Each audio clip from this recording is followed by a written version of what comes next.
ಓಂ ಶ್ರೀ ಗುರುಭ್ಯೋ ನಮಃ. ಹರಿ ಓಂ. ಶ್ರೀಮಾತೆ ಶ್ರೀ ಶಾರದಾ ದೇವಿಯವರು ಹೇಳುತ್ತಾರೆ, ಜಪ ತಪಗಳಿಂದ ಕರ್ಮಪಾಶ ಕತ್ತರಿಸಿ ಹೋಗುತ್ತದೆ. ಆದರೆ ಭಕ್ತಿ ಪ್ರೇಮಗಳಿಲ್ಲದೆ ಭಗವಂತನ ಸಾಕ್ಷಾತ್ಕಾರವಾಗಲಾರದು. ಜಪ ತಪಗಳು ಏಕೆ ಗೊತ್ತೇ?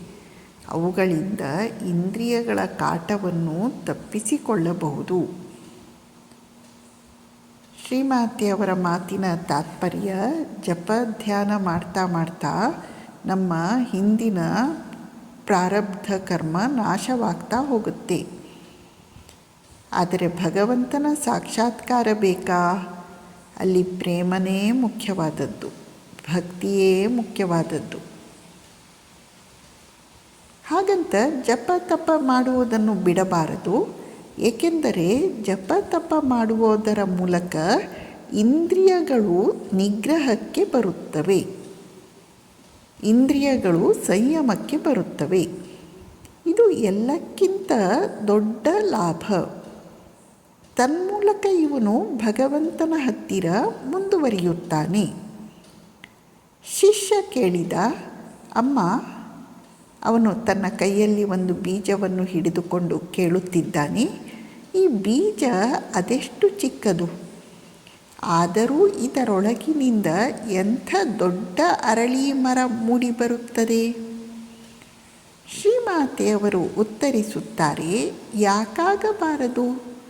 ಉದಾಹರಣೆಗೆ ಭಗವನ್ನಾಮ ರೂಪವಾದ ಮಂತ್ರವನ್ನೇ ನೋಡು, ಎಷ್ಟು ಚಿಕ್ಕದು, ಆದರೆ ಅದರಿಂದ ಕಾಲಕ್ರಮದಲ್ಲಿ ಎಷ್ಟೊಂದು ದಿವ್ಯ ಭಾವ, ಭಕ್ತಿ, ಪ್ರೇಮ ಇವೆಲ್ಲ ಉಂಟಾಗುತ್ತವೆ. ಹೇಗೆ ಅರಳಿ ಮರದ ಬೀಜ ಬಹಳ ಚಿಕ್ಕದು, ಆದರೆ ಆ ಬೀಜದೊಳಗಿನಿಂದ ವಿಶಾಲವಾದ ಮರ ಹೊರಹೊಮ್ಮಿ ಬರುತ್ತದೆ. ಹಾಗೆಯೇ ಭಗವಂತನ ನಾಮ ಅನ್ನುವುದು ಬಹಳ ಪುಟ್ಟದು ಮಂತ್ರ. ಆದರೆ ಆ ಮಂತ್ರ ಜಪ ಮಾಡುತ್ತಾ ಭಾವ, ಪ್ರೇಮ, ಭಕ್ತಿ ಇವೆಲ್ಲ ವಿಕಾಸ ಹೊಂದುತ್ತವೆ. ಅಭ್ಯಾಸದ ಶಕ್ತಿ ಎಷ್ಟೆಂಬುದನ್ನು ನೋಡು.